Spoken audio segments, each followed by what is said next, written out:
Marshall skips away. Marshall skips away. Marshall's still going. Marshall's got Richards coming up outside. Now inside. Arsenal have gone through an entire league campaign without losing. Bennett and the Dragons win the grand final. Whips that one away, and Kane Williamson and his team now World Test champions. What's up, everyone? Welcome back to another episode of the TGIF podcast. Thank God it's footy. Bit of a heartbreaking week to be a New Zealander, to say the least. Not good at all, though.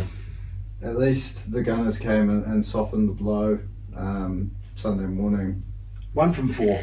In between a couple of those losses there. Yeah, it was for us, but I guess you could say 1 from 4 from the weekend there. Obviously, the Kiwis first there to lose, finishing first there Saturday night, coming up short. We then have the Black Caps. Would that have finished? What time did that finish? I think they would have finished after the Arsenal game. After the Arsenal game. So then starting prior and looking like it was finished. Yeah, looking like it was finished before Arsenal had even kicked off. To be fair, we'll have a look at that later. But then we have the Arsenal game, a nice win, lift your spirits a bit, and then boom, the big finale, the big kahuna, to be precise, actually. No luck. No national glory. We did shout out the Kiwi Ferns, get a win there against the Jillaroos. First time in a long time as well. First time in a long time. I was going to say first time since some time, but I'm not too aware of the time. But correct, it was a long time. So shout out to them, keeping the national glory alive. But yeah, a bit of heartbreak.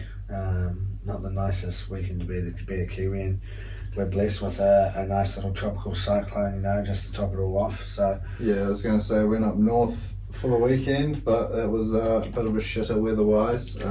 Sure, it was the same down in Old Tamaki. Plenty of rain, plenty of wind, and plenty of humidity now as we creep on into those summer months. We had a bit of what night was it? Must have been Sunday night.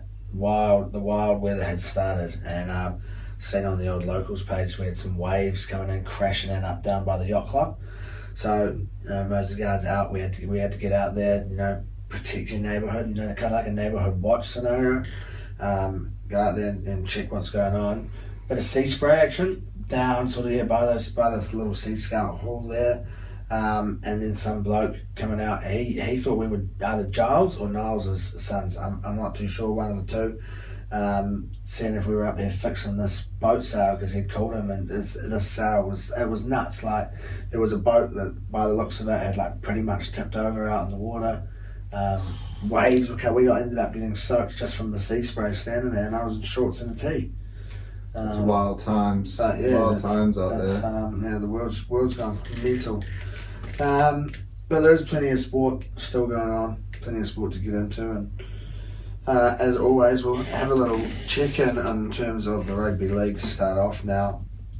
As we just said, obviously heartbreak there for the Kiwis. I don't know if this one's heartbreaking as such. It wasn't like it was anything too close cut. 36-18 there up against the Aussies. One of those games where I thought we had a pretty decent chance of getting a win before going into the game. But a little bit unfortunate, this one. Yeah, definitely one of those teams that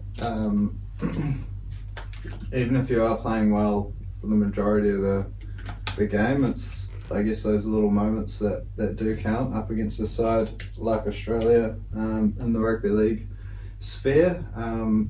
Just a couple of moments probably letting the Kiwis down on defence, discipline. But other than that, I thought the forward packs went toe-to-toe pretty much all night. It was quite hectic. Harry Grant made a huge impact for the Kangaroos. Played really well.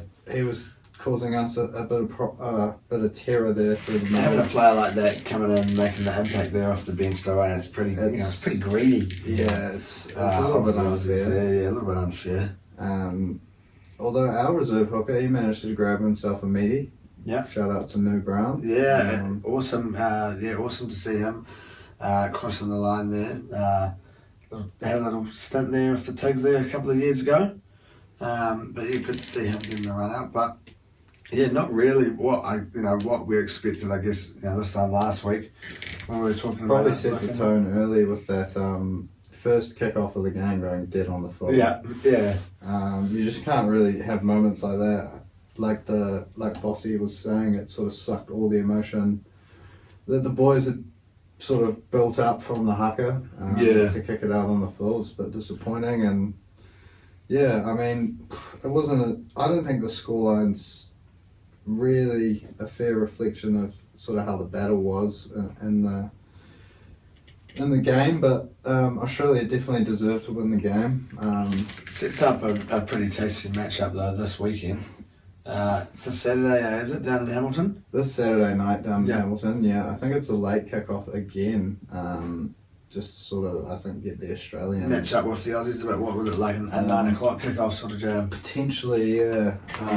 They said same time for kickoff, so. Oh, okay, I'll have a little look. Where are we?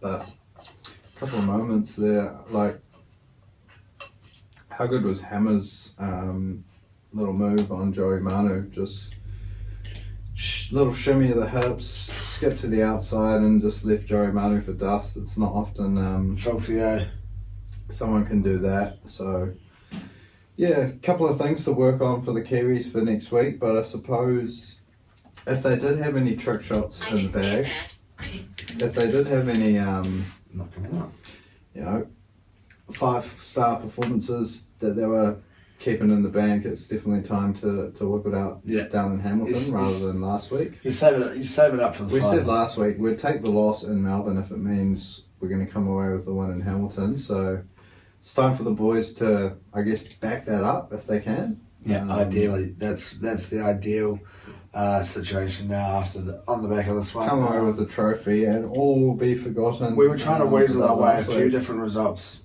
out in the bag last week, and we ended up coming away with nothing really there apart from the Gooners. So ideally they can pull through their end of the deal in this one.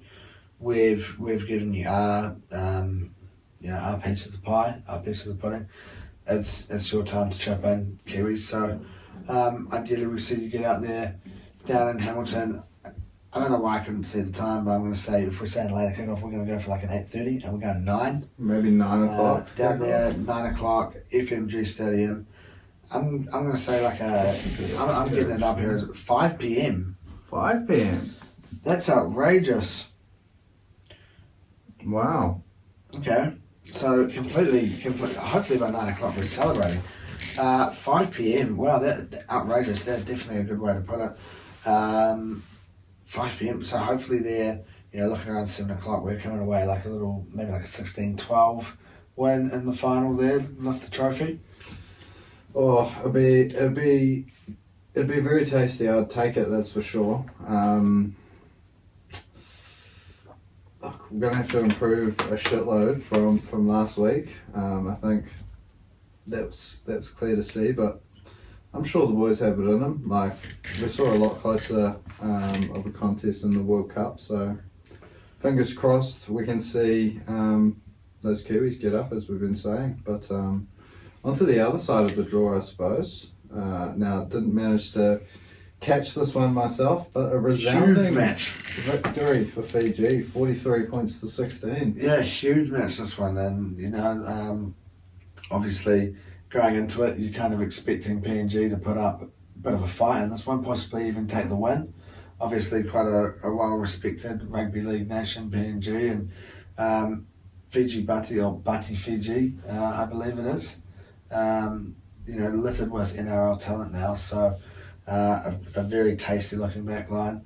And you've got I think Brandon Wakeham kicked 6 from 7 as well, so that always helps if you've got a kicker that's kicking goals well. And started off PNG hot, fresh off the mark. 2 minutes in, Alex Johnson crosses for a try. And you're thinking PNG is sort of walking through the park, cruising away. believe they didn't score again until like the 60th, in the 60, 70 minute region. And by that stage, Fiji had completely run away off the game. Sigo crossing the try line, I believe. A few other NRL players I can't remember off the top of my head. But yeah, it's a pretty tasty looking team, that Fiji team, and yeah, showed it up against PNG. Yeah, I mean, we thought they might be in trouble based on their respective scorelines up against the Cookies. Over the last couple of weeks, PNG sort of putting them to the sword, whereas Fiji had a closer one. But the tables are turned well and truly here. But as you said, littered with NRL talent. We said maybe that extra week together would benefit them, and it looks like it certainly has. So Fiji have definitely come in strong favourites to take it out back to back next week off the back of that, I'd say. Yeah, I'm sure PNG will be hoping for a little bit of revenge, hoping for a trying to echo that sentiment we have with the Kiwis there. Yeah, back I believe still in PNG. Save your aces or the tricks up your sleeve for the finale. Yeah, get no point whipping them out in the round robin if you don't have to. Save them. Save them when you're in the round robin. Yeah, if as long as you're cruising. Depends how many aces you've got. If you need to whip it out, if you need a win in that last group game, when in you doubt, might have to whip out but an ace or two. Not when in doubt, whip it out. When in doubt, whip it out. That could be a good mantra. Could be. It's maybe not something you want to go. I don't think either of those sides were obviously in doubt last week though. Off the back of their wins over the Cookies, so probably no doubt to be in. Yeah. To whip anything out last week. Probably also week. not really the best But mantra Fiji to whipped go by a shitload out by the looks of it. Oh shit, yeah. And I think I'm with you there. They probably will do again this weekend. PNG will be hoping for a little bit of revenge, but I think Fiji will be too strong. There'll be, going into that game last weekend, no one really probably backing them to be taking the win, to go out there and have a win as big as they did. They'll be wanting to go back to back, do the double, and maybe break that trend there. Ideally, of the Kiwis getting their revenge. Maybe we can just get revenge on one side of the table there. I suppose if there's one side of the table we do get revenge, I'm definitely hoping it's the Kiwi side. Is it revenge as a dish best served cold? Is it? Is it cold in Hamilton this week? Is that the same though? Yeah. So maybe you're on that side of the table and the kitchen's on this side, and it's a little bit cooler by the time you get to it. Hopefully we're on that far side. You know what I mean? 100%. We'll have to check the weather forecast for Hamilton as well. If we've got this cyclone. If it's cold and you're taking it from the kitchen, those food trucks out the back of the stands, all the way down to the field. They might just be hot and wet by that stage. Colder, but not in Fiji. Not in Hamilton side of this game. Not the PNG Fiji game. They're in the kitchen. And they're not getting revenge, are they? Where are they? In PNG? They're in the kitchen. In the kitchen in PNG? They're serving the revenge up for us. In PNG in the Port kitchen. Moresby, yeah. The kitchen of PNG. It's going to be hot. That'll be humid, sticky. It's going to be cold in Hamilton. Ideally cold. As we know, revenge is a dish best served cold. So fingers crossed. That's what we see this week. We've clarified that now. That's definitely the same. Yeah. Locked in. I guess that's it for your Pacific Championship. I guess a little look into a couple of teams reviews there of the season. Back into a little bit of NRL. Cast your mind back a little bit further now. When we're a month plus since we've had any NRL footy. It's been a wee while, but we start to get back into those teams now. The Bunnies, not the best of seasons here for them, that's for sure.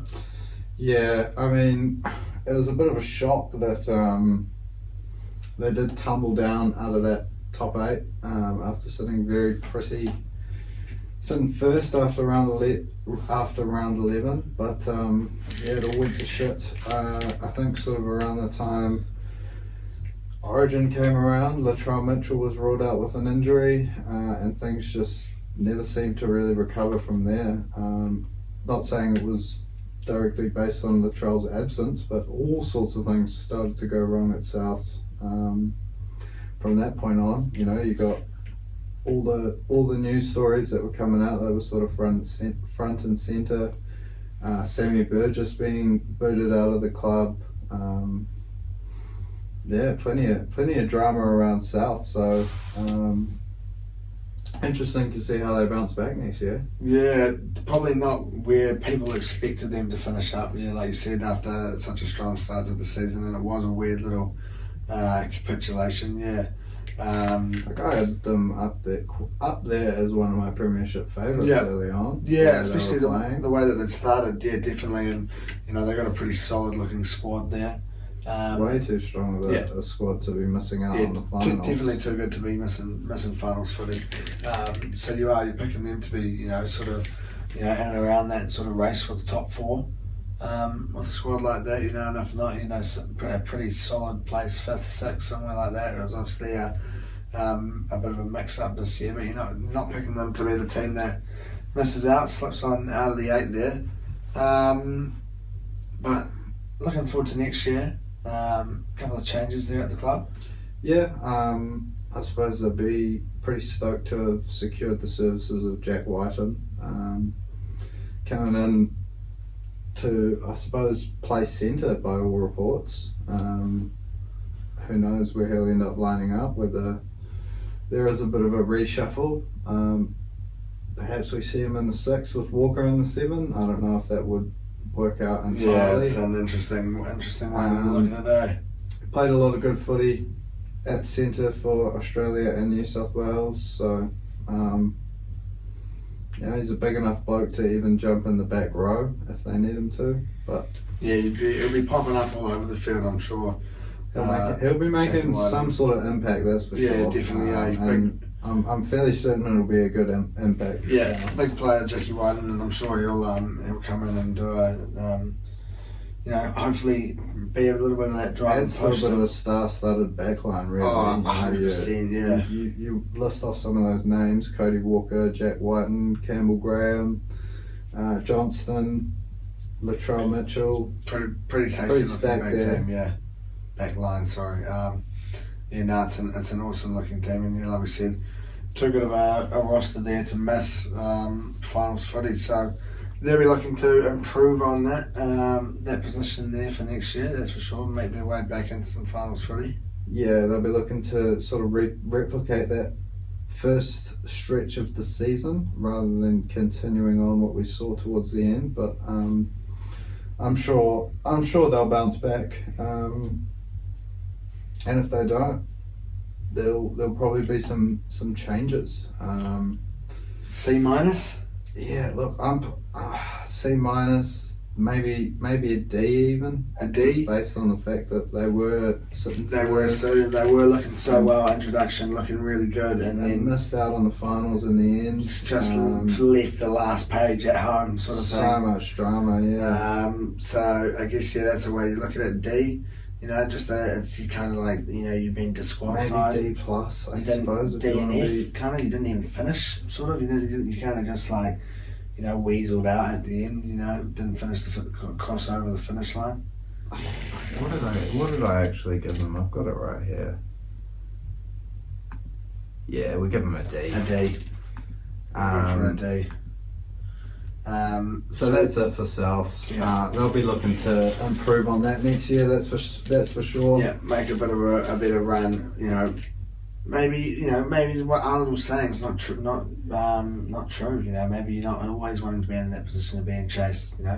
Maybe some people can't hack being chased. That's the thing. Some people are born to chase, and some people are born to be chased. And you got to take your pick, I guess. Definitely, in terms of the footy season, you want to be, as we said, peaking towards the end of the year, not coming down off the peak. Not ideal. Possibly in other scenarios, being out in front early, being chased is all right. Think of a football season. The worst that can happen is they can peg back 3 points on you. But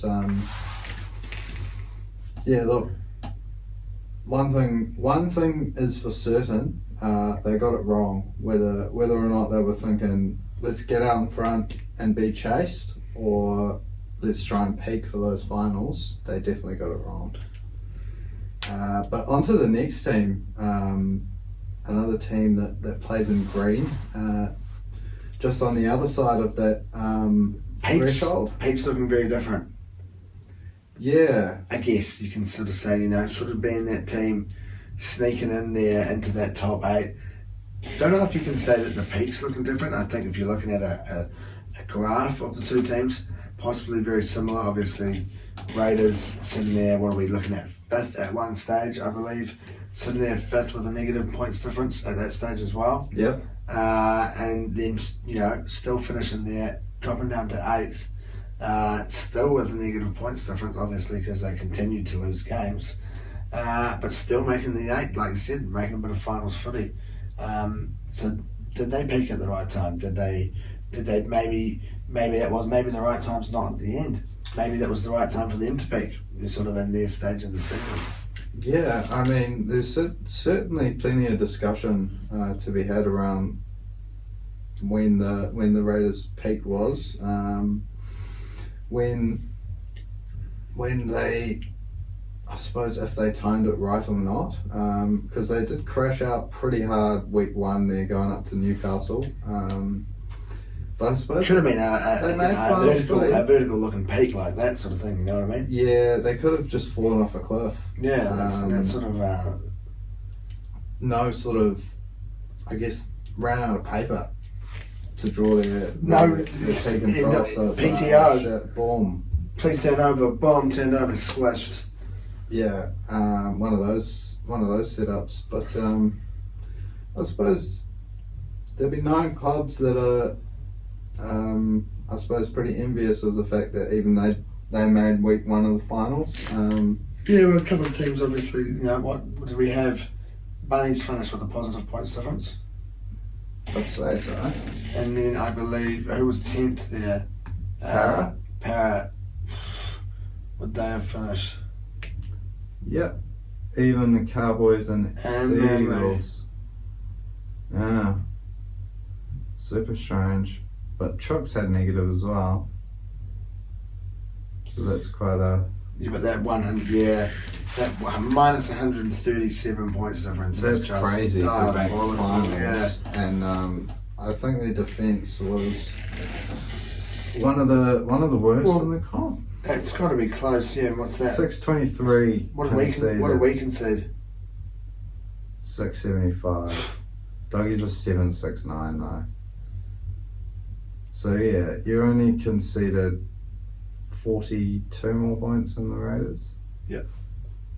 So, I mean, you look at those stats, and it's probably not the best season, but hey, they made finals footy. That's all that counts at the end, isn't it? It's all that counts to be in the draw, I suppose, and with a chance.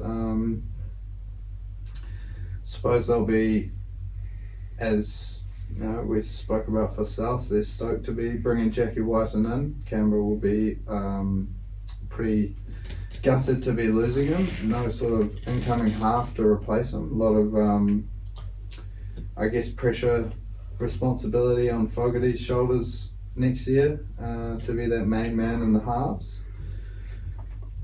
Yeah, obviously, like we just said, like we just said there about Jackie Whiten, one man's gain is another man's loss there. We've got one team gaining a superstar player and one team, losing one. And like you said, no one really coming in to sort of fill that role, does it? Fall to Fogarty there to sort of take on the reins and try and be that player to sort of steer them into some finals footy again. Obviously, a very, very good player there himself, Jamal Fogarty. So, but whether or not he can sort of, step up to that pressure, awful lot of pressure trying to be one of the main men in your team to sort of lead the way. So, whether or not they can make the 8 next year, I think without Whiten, without losing so much experience like that, going in and conceding as many points as they did, I don't think it'll get them there. Yeah, I mean it's tough. It's tough to see them with that negative points difference. I guess, tough to put them in the top 8 for next year with the likes of Para and South not making it. You probably predict them to turn things around. Manly if Tommy's fit. But a lot of, I guess, players sort of coming out of the cracks, coming out of the woodworks. Probably not the right way to describe all 3 of them, but some certain finding their rise to stardom for a couple of their players at least. Hudson Young and Corey Hillsborough sort of exploding onto the scene a bit more this year. Origin debuts for both of them. Some outstanding performances that probably drove the Raiders to a few of those wins that they managed to scrape over the season. Just the passion, the fire Big Red brings to the team. Obviously Hudson Young there as well, that fire, and maybe not as much of the fire, but definitely the passion. He definitely has a bit of fire and passion in him. Maybe not, hard to not so much the Big Red. In terms, it's hard. Big Red's probably a bit more up in your face about it. Kind of more thinking. Hudson's maybe a bit more sneaky about it. So just not really looking the same in terms of the redness. It's also, the red hair definitely sort of gives you that little bit of extra oomph. In terms of redness, definitely. Red hair, if you're after redness and you got red hair, boom, you're away. But yeah, huge seasons for both of them. Like you said, Origin debuts. Really sort of, a coming of age season, I guess you could say. Exactly, yeah. And I suppose Joey Tarpane, he's already come of age a few years ago, but awesome still season. peaking. He's still not peaking, but he's aged. Aged. There's no PTO for him. He's aged like a fine cheddar or a wine, possibly, or other foods that you eat that are slightly older. Yeah, maybe a good dry aged meat. Preserved, like can of baked beans, that you've had in the survival kit. So they get better over time. Who knows? Possibly. I'm not too sure. Never had to use a survival kit. Possibly an experiment to test out. Does a can of baked beans taste better 5 years after it's expired? Well, in 5 years, I guess. Do you have a can of baked beans that's about to expire? You probably have to wait 10 years. I'm sure we could find one in a survival kit somewhere though. Yeah, sure. I don't think they expire. Baked beans. I don't think those sorts of things expire. Isn't that the whole Too many preservatives. Isn't that the whole thing of being in a tin? That they wouldn't expire. That's why you keep that shit for your fucking surely survival kits. Like tinned foods. Yeah, I mean, how long does this could sound really stupid? How long does tinned food last? High acid foods such as tomatoes and other fruit will keep their best quality up to 18 months. Low acid foods such as meat and vegetables 2 to 5 years. If cans are in good condition, no dents, swelling or rust, and have been stored in a cool, clean, dry place, they are safe indefinitely. Indefinite? Yeah. I thought that was, you chuck that shit in your survival kit and it should hopefully not rust, you know what I mean? Like, can you have baked beans outlasting humans, you reckon? As long as the can is in good shape. No rust. In a cool place, yeah. Interesting. Well, I guess Joey Tarpane, hopefully, for the Raiders' sake, he's like a can of baked beans, and they can keep him in a nice cool place down in Canberra, and he's just going to indefinitely lead that team kind of like on the front. The next Jared Croker, we're going to see him. The next Cameron Smith. He's going to be the first 500 game player in the NRL. 43, rocking up there for the Raiders still. Indefinite as a can of baked beans. So that's. I guess looking towards next year, that's the goal there for the Raiders. Yeah, like you said, cool, dry place. Ideally, no dings. So wrap the fella in cotton wool, maybe chuck him in a different position rather than playing in the middle. Maybe he can go into that vacant number 6 jersey. Number 6 jersey, possibly. Yeah. Chuck him at 6. Probably a bit of a stretch. Yeah, but if he's indefinite, he'll get there eventually. So, could be the first 500 NRL game player. Calling it right now. Yep, Joey Tarpane. I think he's probably looking the most likely to get there. I like it. Shout out Joey Tarpane. fingers crossed he can throw in about 150 test matches for the Kiwis in there as well. Yep, 3 or 4 World Cups in there. You know, maybe a little move to the Tigers, win us a few fucking little trophies along the way. Is it as cool out Tigers territory as it is? Probably not as cold as it is in Canberra. If you can find a good, cool, dark, you know, moisture-free place to store them. I don't know if it's as cool as it is in Canberra. It's nice and chilly down there. Maybe you can look into the signing, but otherwise we'll have to maybe keep that one on ice for now. Yeah. But I suppose that's enough dribble on the Canberra Raiders. Probably going to have to give them a C. C. You C's can't- get degrees. You can't not give them a pass mark No, to make no, them the final. it's like it's kind of like a 50. definitely pass. You know, it's a 50%. You know, Playing 50% pass mark. You're kind of rolling in there like a 53, 54%. Yeah. You know, it's nothing too flash. You haven't got played over the line, outstanding footy, but you've done the bare minimum. You didn't have to get yourself there, and that's what all we're after in terms of gaining a C, I guess, there in our rankings there.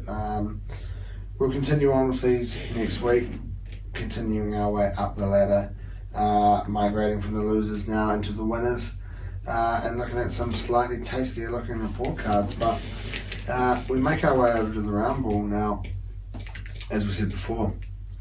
The Gooners, making that little Saturday through to Sunday that slightly little bit happier for us Kiwi Gooners. A 5-0 win, 5 goals, a clean sheet, a hat-trick. You can't really ask for much more in this game here, can you? Yep, we saw Bukayo Saka take the captain's armband from the start, which is pretty awesome to see. I guess an academy product as young as him, as good as him, taking the armband.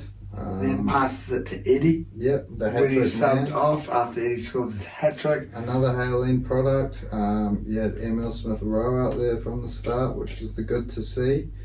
A little bit of a rest for Martin Odegaard. So We then saw Eddie pass the ball to Vieira to let him take the penalty. yep, With him having the armband, could have scored 4 all round. And then I don't know if you've seen the photo of Eddie pushing Tomiyasu towards the crowd after he scored. All the players are there and he's pushing Tomiyasu towards the crowd to celebrate.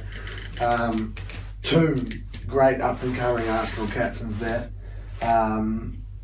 Obviously, maybe unfortunate for Eddie, he may not get the chance to wear the armband too often. But another player like Saka, I think, the passion to lead the team like that, and another, like you said, Hale graduate. So a really good win for the club. This one here, isn't it? yeah, it's pretty good to see. I guess it's weird because it's not your money. It's not your coaching or anything, but it's definitely a heartwarming thing to see a kid that's come through the grades at your club make the cut, especially when it's a club like Arsenal, and it's Very cool to see, yeah. very tough to make the cut. But yeah, I suppose onto the performance. It was, like we said, a hat-trick, a goal for Vieira and Tomiyasu, his first in his 50th Arsenal Premier League nice appearance. little goal to sort of seal the milestone match there for him. But yeah, look, it's probably could have predicted this one, maybe not scoreline wise, but that we would come away with a comfortable win. Sheffield United very, I guess you don't want to give them too much slack, but 1 point 1 point from dead the last. opening 9 games, it's pretty They're dire reading. Now joined by their 2 other promoted teams in that bottom 3, so not the best looking team. I believe that's the case. I think it's Burnley and Luton there that are also, I think, 8 Everton with their win over West Ham would have let Frog jumping out of there. So, Okay. but yeah, you can't give them too much slack. But dead last, not really much going on for Sheffield United here this season. Yeah. Fodringham actually made a couple of pretty decent saves. That, could have been 6 or 7, I think, without him in goal. A couple of really good stops there. I thought one just after the first goal that Eddie scored. Martinelli with his left foot. Yeah, that was a good save. There's a couple others you could think of. Look, Declan Rice is looking every bit worth the 100 and Awesome, eh? whatever we played. Really good player. That we played for him. Just completely dominating most of our games in midfield there, and solid at the back, even though we probably didn't have too much testing us this game. But David Raya, after a couple of sketchy games with the ball at his feet, I think that's the only downside of this game, is that we didn't get to see Rammers get a run out. Like you said, a few sketchy moments, a couple of mistakes, and I thought Raya was excellent though. Some of the passes that he whipped out were just unbelievable, like 60, 70 yard passes that would just put Martinelli through on goal. Yeah, awesome into space, but like just some of those mistakes that he's made. I'd just love for Arteta to come out and be 100% honest with his actual reason of why Rammers is not playing. You know, there's got to be something else in there as well, something that he thinks he's done or something he thinks he's not as good at. You know, it can't just be his footwork, I don't think. Yeah, look, Ramsdale's definitely got a good pass on him. Probably not the same as Raya, but yeah, look, I suppose we've heard a lot about it, but he's done nothing to get dropped, Ramsdale. That's the thing. But I suppose it's the way Arteta wants to be. Probably was other positions that we could have looked at upgrading before goalkeeper, but. And whether or not you do think it's an upgrade or not, I suppose it's up for debate. That's for sure. Arteta seems to be backing his fellow Spaniard, David Raya. So I guess we'll have to get on board, because it seems like it will probably be David Raya in that number 1 role, unless possibly. I think Ramsdale will get his chance in this one. We come up against West Ham. Is it tomorrow or Thursday morning? In the Carabao Cup there. Thursday, I believe. Just get the old Forza up. So probably a few. I don't know. We saw a few players get a rest up against Sheffield United. Whether or not we see another rest before that Newcastle game in the Premier League, that'll be a big one. I think that's up at St James's as well. We'll need to be at full strength for that one. So whether or not we see Odegaard sitting out again and a few other rotations, but Ramsdale will probably be the one that most Arsenal fans will be keen for. That's ideally what we see. Yeah, Ramos back and. Between the posts, maybe a little bit of rotation elsewhere throughout the team, save some players for Newcastle. Obviously, that'll be a tricky game there. Tough side there, Newcastle. So yeah, we might see a little bit of restage Thursday morning. It is obviously Carabao Cup, so I'm sure the focus there will be on the league games primarily. So you might be right. We might see a few different faces run out there Thursday morning. Yeah. I think we will, which leads us into that Newcastle game next weekend. It's teeing up to be a tough one. It always is going up to St James's Park, but a couple of years ago we went up there, got our pants pulled down a little bit, and last year we managed to pull it off, but Newcastle seem to be. They're probably not in as good of a position as they were last year, but some of the games they've been playing, they've been absolutely blowing teams off the park. They've been playing some very good football. And so I think at their best, they're probably better than last year. It's different now having a cope with playing in the Champions League. You've now got the big scandal there with Tonali and his big ban from betting. So, whether or not that impacts them or not. I believe it has. Well, I think he'll definitely be missing 10 months of football, that's for sure. Yeah. But, yeah, obviously these sort of stories, they always Well, not always, but sometimes they seem to derail a team's season. Whether or not we see Eddie Howe manage. I don't know if it'll be a derailment. I think we've got too much got quality. too many good players, like everywhere else to sort of cope with missing. Yeah, Him. and It's been huge though, but they haven't sold any of their key players from last year that did the job for them. They've still got enough depth in the squad. I think Eddie Howe will still be back in the squad, and with the Saudis involved, you wouldn't be surprised to see some big money signings coming in January. There'll be some people coming in the summer, I'm sure, as well. So, the summer here for us, the winter there for them. That's probably us in terms of the round ball. Yep. Now we get back into a little bit more of the heartbreak now.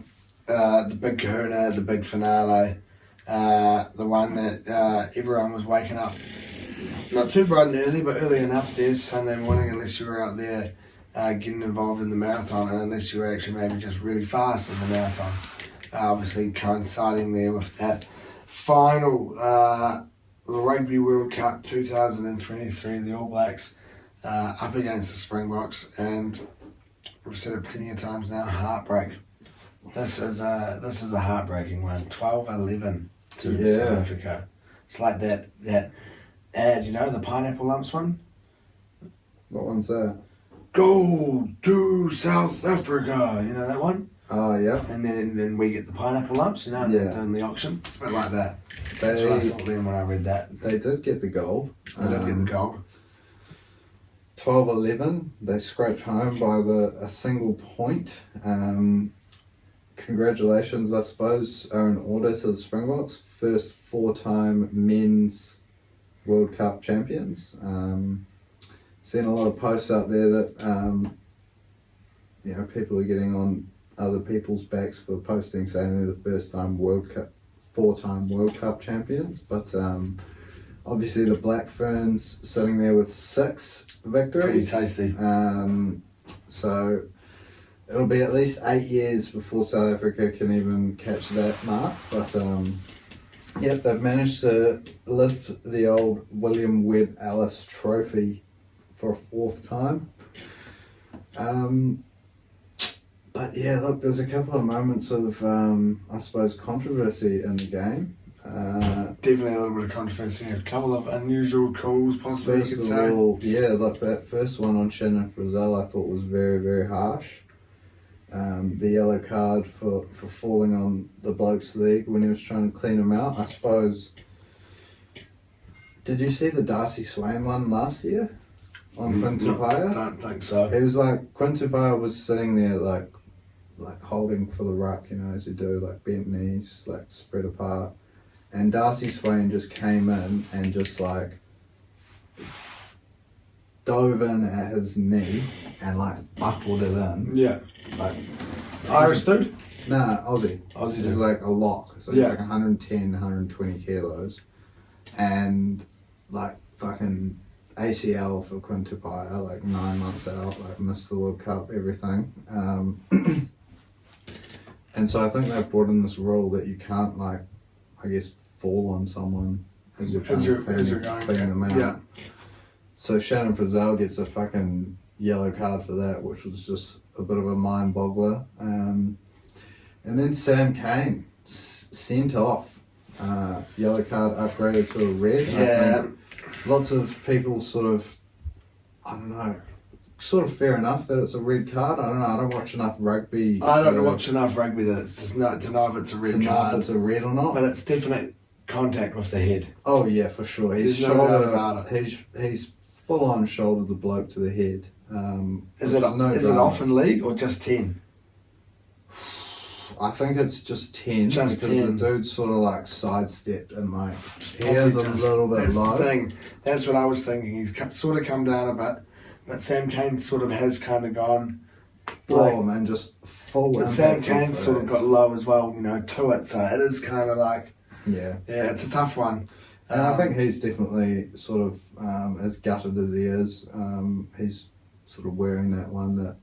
That's 100%. fair enough, but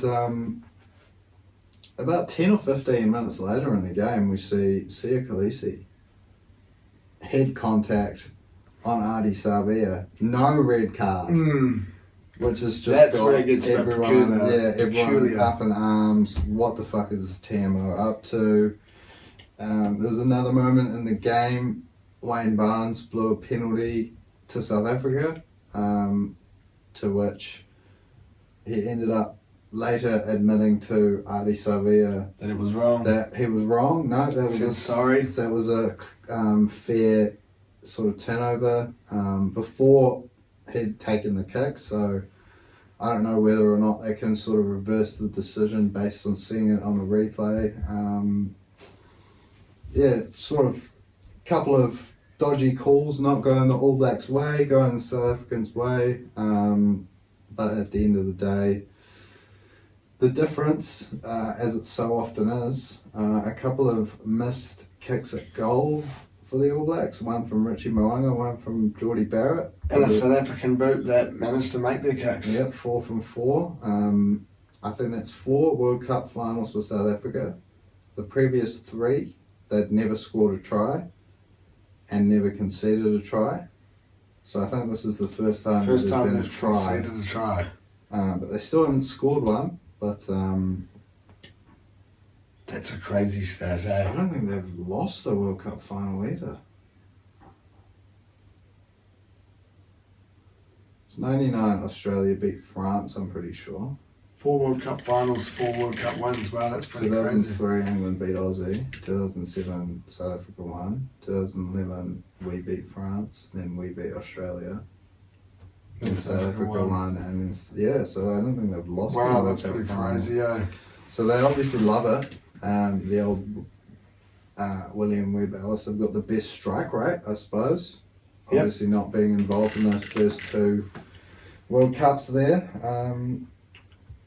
So well done to them. Heartbreak for us, but obviously plenty to talk about with the refs, but I suppose that's the way it goes. Sometimes you get the refs call in your favour, sometimes you don't. It's always a bit gutting when it's in those big games.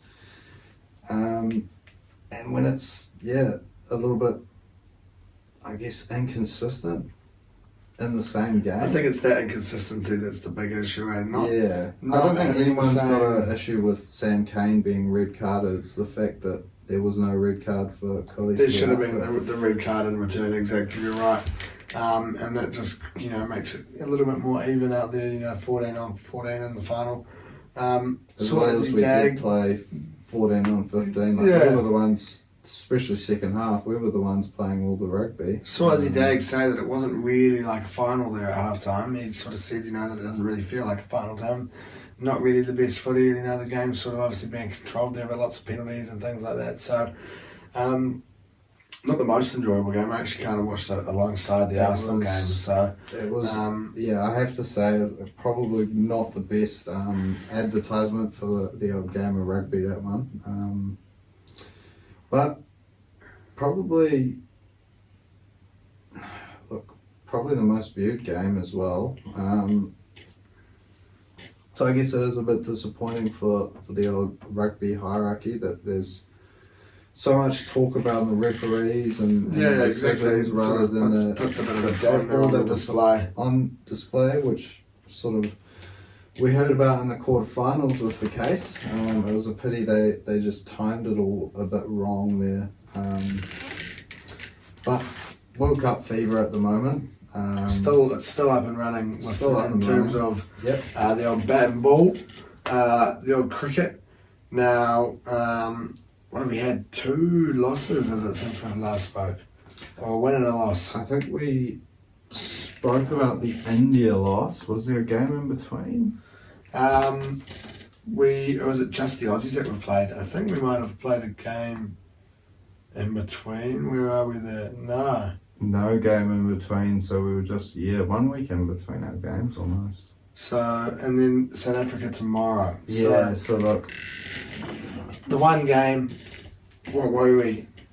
Chasing 388. Yeah, something just astronomical. 5 runs short.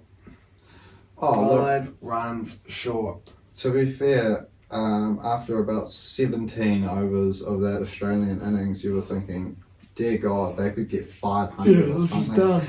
Something ridiculous here, because Travis Head and David Warner are just absolutely like a 2020. peppering us. Yeah. They had a 2020 score on the board after 20 overs, which is not often you see that. But we managed to peg it back a little bit through the middle with a few wickets, but out came Pat Cummins at the end to deliver a few lusty blows. Glenn Phillips, though, how good was he? Oh yeah, he was awesome with the ball, breaking a few partnerships. Not what you'd expect to see from your wicketkeeper, really, is it? No, not at all. I know he bowls a little bit of part-time off spin, but I didn't know he was Not what you're expecting to see. capable of being one of our main bowlers on the day. Getting the 3 for there, so yeah, really, really good from him. But yeah, just set ourselves just in an outrageous looking job, chasing down, what did you say, 388 there, and giving it One hell of a crack. absolutely almighty crack. Yeah, Russian Ravindra. What a player. He's a phenomenal player. He's going to be awesome for years to come, ideally, for the Black Caps. He's Now tied up. speaking of coming out of the woodwork. He's one that's definitely taken a star to his name from sort of relative, I guess, obscurity. Maybe a few. Obviously, played a handful of games for the Black Caps over the last summer or two, but coming into the side as a young bloke, absolutely tearing it up over there. 2 centuries so far, couple of 50s as well, or is it just the one maybe? But yeah, look, absolutely pummeling it to all parts of the ground in his 125 or Yeah, something? 127 I think it was, maybe in the end there. After about 90 balls. But just not enough to get us over the finish line, unfortunately. We needed 6 off the last ball, unfortunately could only muster the single run. So it was a tough one in the end. Second loss on the board now. 2 losses. Still sitting in that top 4. No heavy losses so far, which is good to see. Look, sitting in that top 4 with India, South Africa and Australia, so a little bit of a tough run of fixtures for the Black Caps, the way the table's sitting at the moment, facing all other members of that top 4 in a row. Not really ideal, obviously, a good little start. But South Africa tomorrow will be a tough one, but we did see them fall to the Netherlands, so potentially... Well, have a look at that table, because I know that Afghanistan won. Afghanistan won, they beat... Check the table up there, top. They beat Sri Lanka today. 5th. Yeah, but... Wow. That would be amazing, eh? It would be really cool. Who do they have to still play? I think they might still get to play the Netherlands. So we're going to have to pick up another couple of wins, but you'd like to think up against Sri Lanka, that's probably a fairly, I don't want to say simple task, but they're definitely not as strong as Sri Lankan sides. Not what we've seen over the years with the likes of Sangakkara, Jayasuriya, Muralitharan, Malingers, Chaminda Vasas, all of those sort of blokes running around doing their thing. But Pakistan, they're our bogey side, particularly at World Cups. We don't often get a win over them. I don't know if we ever have at a World Cup. So that'll prove to be a crucial game if we do end up slipping up against South Africa. So I think in order to, book our route through to the semis safely, we're going to have to probably win 2 of the next 3. Yeah, ideally. Based on other results elsewhere, we could probably get away with just winning 1.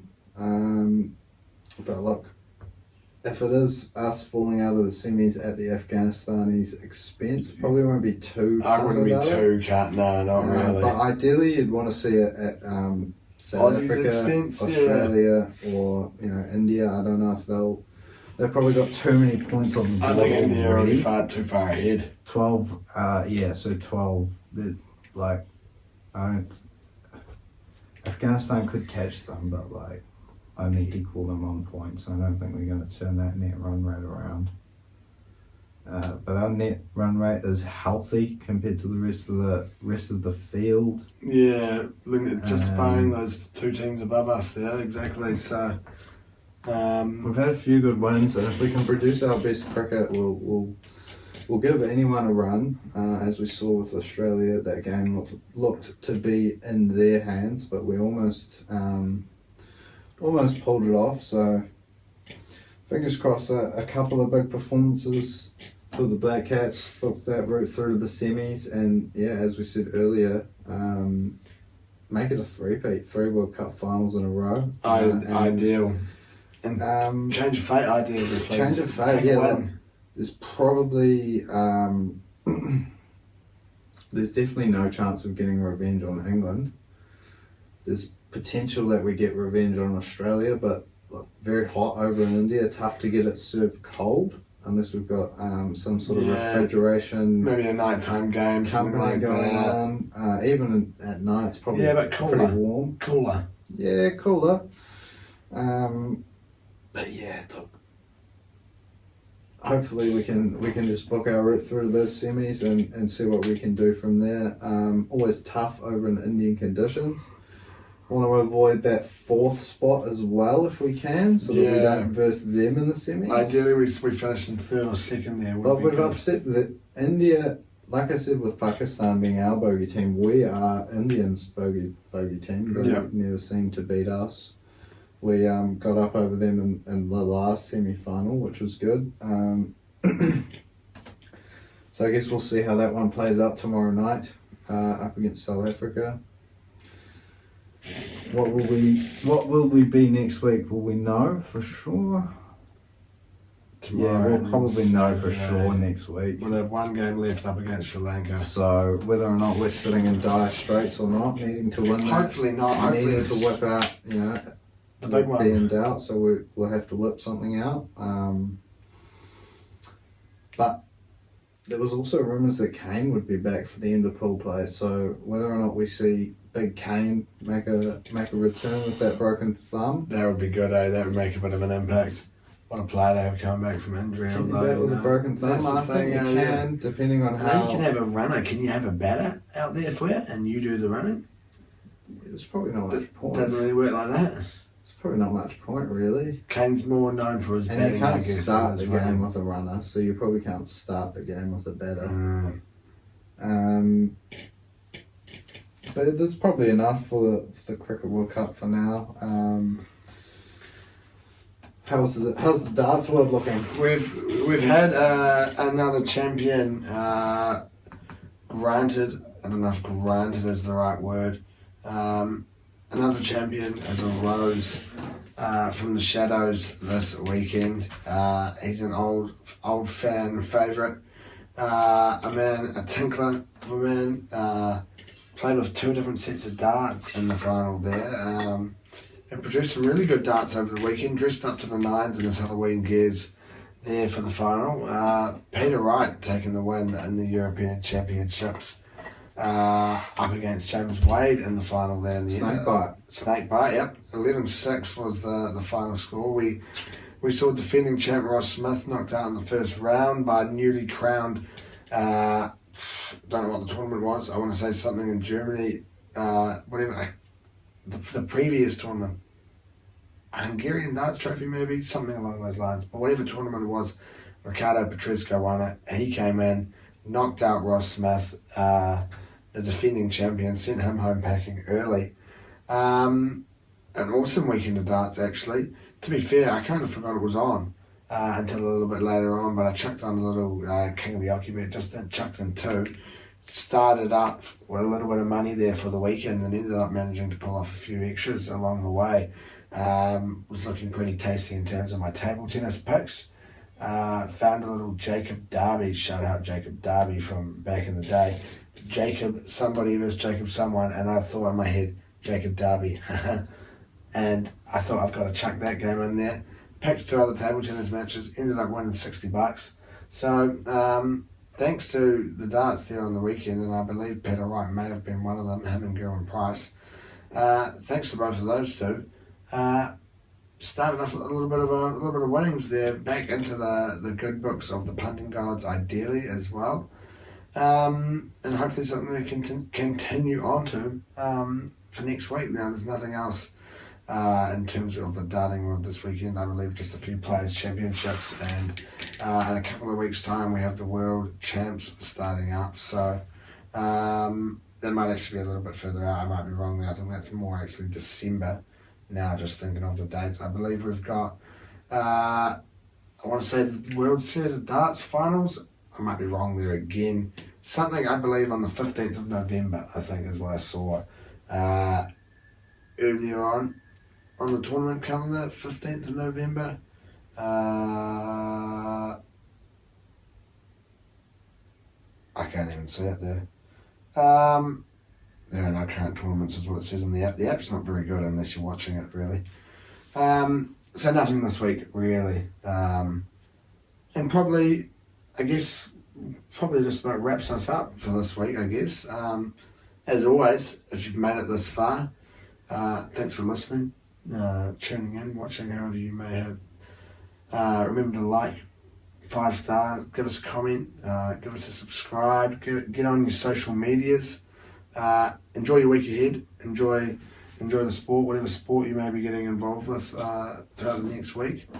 And if you're having a punt, like myself, hopefully, do so responsibly, and hopefully we'll see you here next week. Yep, sounds good to me. Good luck with your punting. I might have to get involved, see if I can ride the luck wave with you. I'll try and pass it on, give you the magic touch. Pass on the tips, but yep, sounds good. We'll see you same place, possibly, but same time, definitely, next week.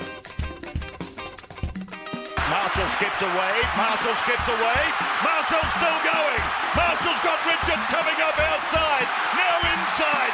Arsenal have gone through an entire league campaign without losing. Bennett and the Dragons win the grand final.